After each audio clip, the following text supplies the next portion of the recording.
नमस्कार दोस्तों, आप देख रहे हैं एक भारत वंचितों की आवाज और मेरा नाम है राम बाबू गौतम। मैंने आपसे वादा किया था कि एक भारत चैनल पर सबसे पहले वंचितों और पीड़ितों की आवाज उठाई जाएगी। तो मैं आज लखनऊ के इको गार्डन में आया हूं। यहां पर वंचित समाज के बहुत सारे सैकड़ों की संख्या में कर्मचारी मौजूद हैं। ये कर्मचारी बीते 12 दिनों से धरना प्रदर्शन कर रहे हैं। इन कर्मचारियों की मांग है कि उन्हें दूसरे कर्मचारियों की तरीके भी सुविधाएं दी जाएं। इन कर्मचारियों को ना ही तो दूसरे कर्मचारियों की तरीके बीमा और स्वास्थ्य जैसी सुविधाएं मिलती हैं। इन कर्मचारियों के बीच से कई कर्मचारियों की मौत भी हो चुकी है और मृतक आश्रितों से किसी को कोई सुविधाएं, उनके बच्चों को नौकरियां भी नहीं दी जाती हैं। तो ये 12 दिनों से सरकार को अपनी आवाज़ पहुंचाने की कोशिश कर रहे हैं, लेकिन 12 दिनों से सरकार ने इनकी आवाज़ नहीं सुनी है। बस इनका एक ही कहना है कि इनकी आवाज़ सुनी जाए, इनकी मांगें पूरी की जाएं।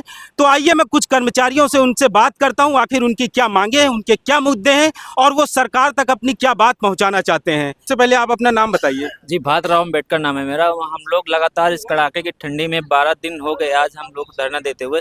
हम लोग कोई सरकार सुनाई नहीं कर रही है और हम लोग 12 सालों से अल्प वेतन पे काम कर रहे हैं। लोग भुखमरी के कगार पे हैं। लोग यहाँ पे जो मकान मालिक है, किराया नहीं जाता, एक महीने में तो मकान खाली करने की धमकी देते हैं। हम लोग रोड पे आ जाते हैं और हमारी इन मांगों को लेकर सरकार कोई अभी तक जो नहीं देख रहा है। और हमारे जो उच्च अधिकारी हैं, हम लोग जो धरना प्रदर्शन कर रहे हैं उसमें बीच बीच में धमकी देते हैं कि तुमको सस्पेंड कर देंगे, तुमको बर्खास्त कर देंगे, काम नहीं करेंगे तो ये हो जाएगा। हम लोग कहाँ जाएं? और सरकार से निवेदन करते हैं कि हम लोगों की गलती क्या है, ये बता दें कि हम लोग गलती क्या की है। जो राज्यपाल महोदय जी द्वारा हम लोग भर्ती की गई, हम लोग की गलती ये है कि हम लोग क्या बसपा शासनकाल में भर्ती हुए, इसलिए हम लोग आज ये रोडों पे आने के लिए मजबूर हो गए हैं। और हमारे जो मृतक आश्रित जो नौकरी नहीं दी जा रही है, उनके बच्चे आज रोड पे लैया चना बेचने पे, भीख मांगने पे मजबूर हैं। और ये सब परिवार आज, अगर हमारे कल भी एक भाई हमारे बीच से गुजर गए, आज उनका परिवार कहाँ रोड पे आ जाएगा, तो हम लोग कहाँ के रह जाएंगे। हमारे साथ आप पीछे देखिए, सैकड़ों की संख्या में यहाँ पे वंचित समाज के लोग इकट्ठा हैं।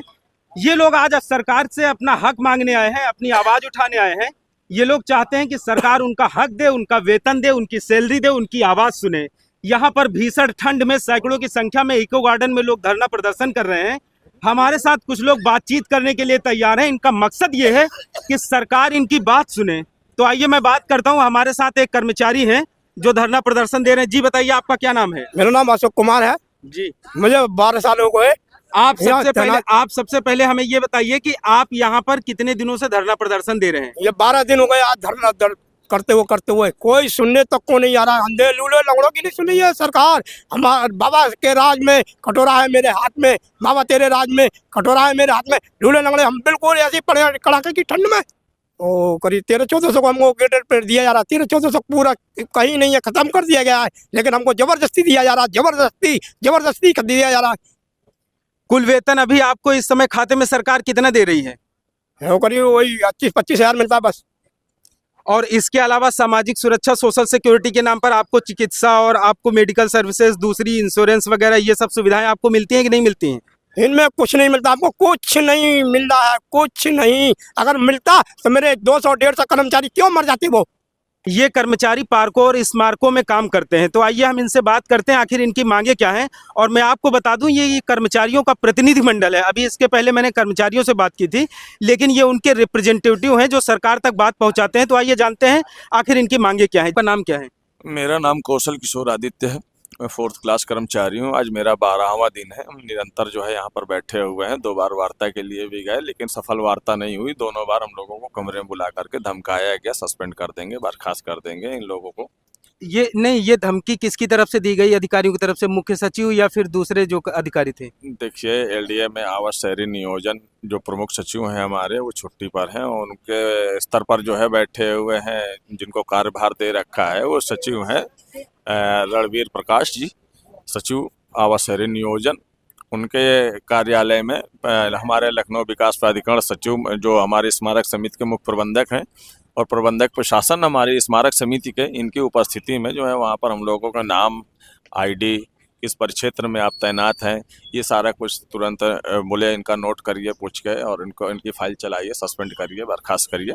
तो मतलब 2 बार वार्ता के लिए बुलाया गया, कोई सफल वार्ता नहीं हुई। कुल मिलाकर के कमरे में बुला करके दबाव डाला गया है और कल तक भी हम लोग इंतजार ही कर रहे थे और आज भी इंतजार ही कर रहे हैं। अगर ऐसा कुछ स्थिति होती, हमने शासन को पत्राचार कर दिया, अपने संबंधित अधिकारियों को भी अवगत करा दिए हैं कि हम 30 दिसंबर से कार्य बहिष्कार करेंगे, क्योंकि हमारी जो विगत वर्षों से 13 वर्षों से लंबित प्रकरण है, पुनरीक्षित वेतनमान, सीपीएफ का खाता नहीं खोला गया, जो हमारा 10% का वेतन से कटौती की जा रही है, उसका कोई हिसाब नहीं है, कहाँ गया कहाँ नहीं गया। 10 करोड़ का गमन भी, 10 करोड़ 75 लाख का पिछले साल गमन भी हुआ था, जो एलडीए सचिव हमारे मुख्य प्रबंधक साहब ने एफआईआर भी दर्ज कराई थी, लेकिन वो पैसा अभी तक नहीं मिला है।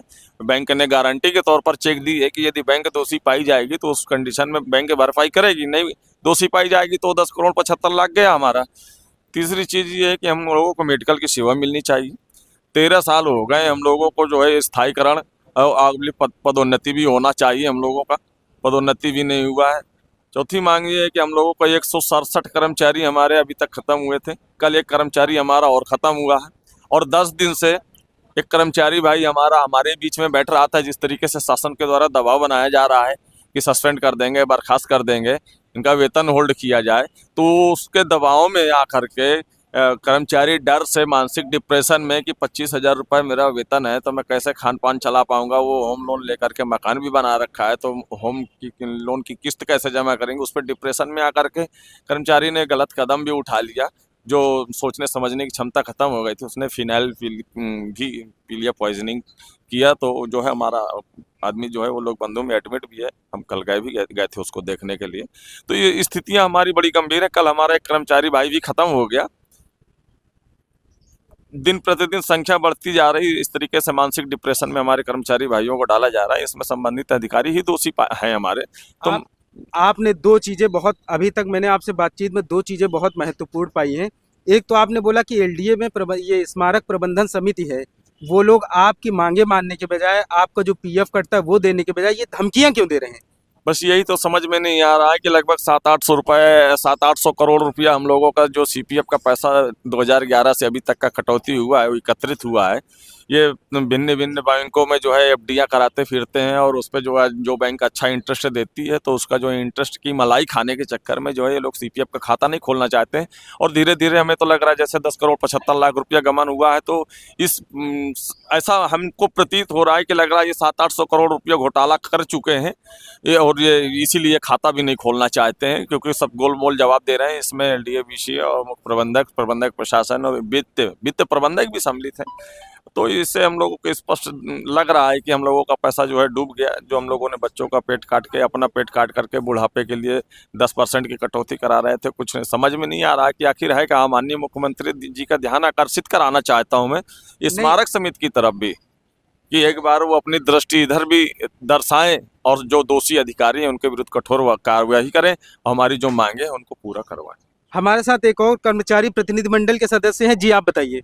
सर, मेरा नाम लाल बहादुर चौहान है। आज आप देख सकते हैं ये 12वां दिन हो गया हम लोग जो है निरंतर अपनी मांगों को लेकर अनिश्चितकालीन धरना प्रदर्शन कर रहे हैं, और आप देख सकते हैं, महसूस कर सकते हैं कि कर्मचारी ऐसी कड़ाके की ठंड में यहाँ बैठा है, अपने मांगों को लेकर बैठा है कि सरकार हम लोगों को जो है हमारी मांगों को मतलब आपकी मांगे सुनी नहीं जा रही, आप चाहते हैं सरकार जल्दी से जल्दी आपकी आवाज़ सुने। हाँ, तो हम ये कहना चाह रहे थे, मीडिया महोदय बंधु से मैं सरकार तक ये मैसेज देना चाहता हूँ कि कड़ाके की ठंड में जिस तरीके से कार्मिक यहाँ रैली स्थल में बैठा हुआ है, उससे आप स्वयं महसूस कर सकते हैं कि उनको कितनी आवश्यकताएं हैं।